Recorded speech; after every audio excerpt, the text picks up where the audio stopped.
گوتم بدھ سدھارتھ 30 سال کی عمر میں نکل گئے تھے جنگل میں جانے کے بعد ان کو بدھا بنے، وہ گوتم سدھارتھ یہ نام تھے، ان کا ریئل نام تھا۔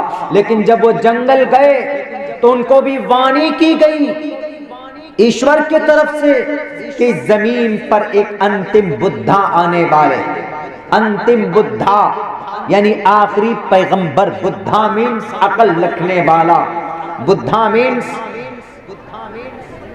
کچھ ایسی باتوں کی جانکاری رکھنے والا کہ جس سے اس کی عقل دوگنی ہو جاتی ہو، یعنی نبوت ملنے والے کو بدھا کہا جاتا۔ بدھ کا مطلب ایشور کے طرف سے وانی جس کو دی گئی ہو۔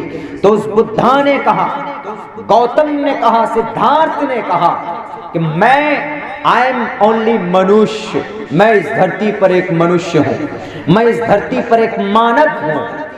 میں 30 سال تک میں نے جنگل میں اپنی زندگی گزاری، لیکن میں نے ان 30 سال کے اندر ایک مقام اور ایک چیز مجھے حاصل ہوئی ہے، وہ میں اپنے گروؤں کو بتانا چاہتا ہوں۔ غدار ہیں وہ لوگ جو گوتم بدھ سدھارتھ کے اس پیغام کو چھپاتے ہیں، اور جنہوں نے اپنے گوتم بدھ سدھارتھ کا نام لے کر محمد الرسول اللہ کے پیغام کو چھپایا۔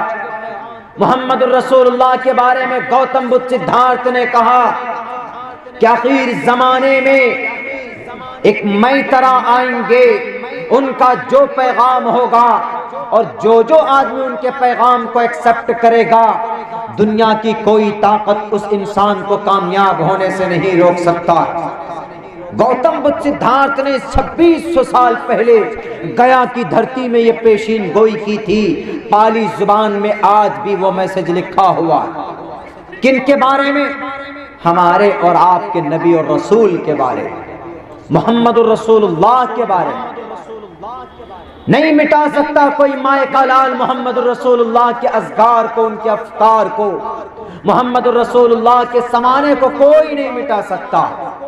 کہاں سے مٹاؤ گے؟ قرآن سے مٹاؤ گے؟ قرآن کے نسخوں کو جلا دو گے؟ جلا دو، لیکن تاریخ جانتی ہے، انسائکلوپیڈیا اٹھاؤ گے تو محمد الرسول اللہ کا ذکر ملے گا، توریت اٹھاؤ گے تو محمد الرسول اللہ کا ذکر ملے گا، انجیل اٹھاؤ گے تو محمد الرسول اللہ کا ذکر ملے گا، آپ آواز اٹھاؤ گے تو محمد الرسول اللہ کا پیغام ملے گا، دساتیر اٹھاؤ گے تو محمد الرسول اللہ کی زندگی نظر آئے گی۔ اور ایسے نہیں بلکہ کہا بھی صاف لفظوں میں، اسٹو گناہ پروشم دیپینتی پرگیا چکولم چدم شروتن پراکرمش بہو بھاشتا چا۔ پراکرمی تھے محمد، پراکرمی تھے، طاقت کے باوجود آپ کے پاس کنٹرول تھا۔ آج ہم کو اگر اللہ دنیا کے انسانوں کو اگر دولت دے دیتا ہے، وہ انسان دولت کے نشے میں ایسا چور ہو جاتا ہے کہ غریبوں کے اوپر ظلم و زیادتی کرنے لگ جاتے ہیں۔ اللہ نے اگر کسی کو دولت دے دی ہے تو وہ دولت کے نشے میں ایسا چور ہوتا ہے کہ گاڑی ہے، بنگلہ ہے، سب کچھ ہے، لیکن اسی پر اکتفا نہیں کرتا بلکہ غریبوں کو دباتا ہے۔ پیسوں کے نشے میں دھت ہو کر، رشوت کی تھیلیاں کھول کھول کر دوسروں کی زمین کے اوپر ناجائز قبضہ کرتا۔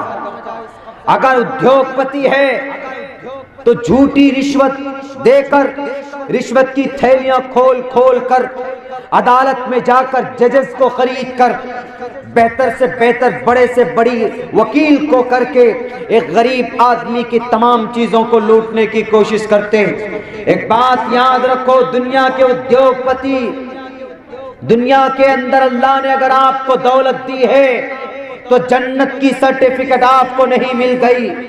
اگر اللہ نے مجھے دولت دی، میں عبداللہ اگر کسی کے اوپر ظلم کروں گا کہ میرے پاس بہت ساری طاقت، میرے پاس کرسی ہے، میرے پاس روپے ہیں، مجھے اللہ نے بہت ساری دولت دی ہے، اگر میں سماج کے، معاشرے کے، پڑوس کے کسی آدمی پر اگر ظلم و زیادتی کروں گا تو یہاں تو میں ظلم کر سکتا ہوں، یہاں تو میں رشوت دے کر ہم اس کی زمین کے اوپر قبضہ کر سکتے ہیں، ہم اپنی طاقت کا استعمال کر کے اس کو ڈرا اور دھمکا سکتے ہیں، لیکن ایک بات یاد رکھو، موت تمہیں آئے گی، مرنا تو ہوگا۔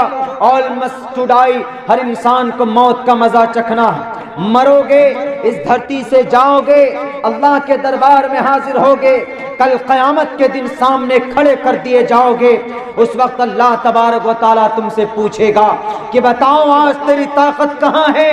تو نے اپنے پڑوسی کے اوپر ظلم و زیادتی کی تھی، تم نے جا کر اپنے ضلع کے اندر رشوت کی تھیلیاں کھول کھول کر تم نے غریب کے زمین کے اوپر قبضہ کیا تھا۔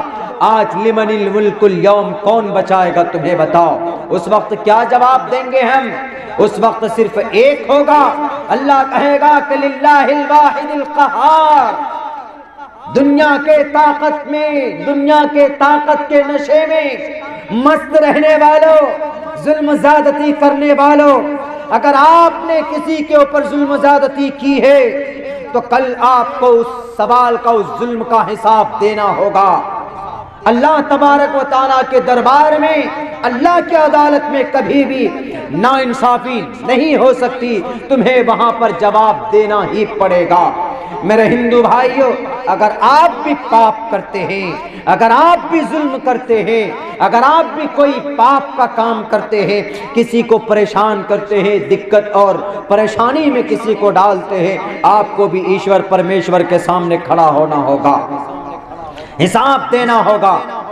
محمد رسول اللہ کے پاس طاقت تھی، اتنی طاقت تھی، اتنی طاقت تھی، آپ اگر اشارہ کر دیں، اگر آپ کسی کو ایک گھونسا مار دیں، اگر آپ کسی صحابی کو اشارہ کر دیں، اگر آپ جبرائیل امین کو اشارہ کر دیں، تو اللہ تبارک و تعالیٰ کے آخری پیغمبر رحمت للعالمین پوری اتھارٹی دی تھی اللہ تبارک و تعالیٰ نے ان کو، کس بات کا؟ کہ کلمے کی تبلیغ کریں پوری دنیا کے اندر۔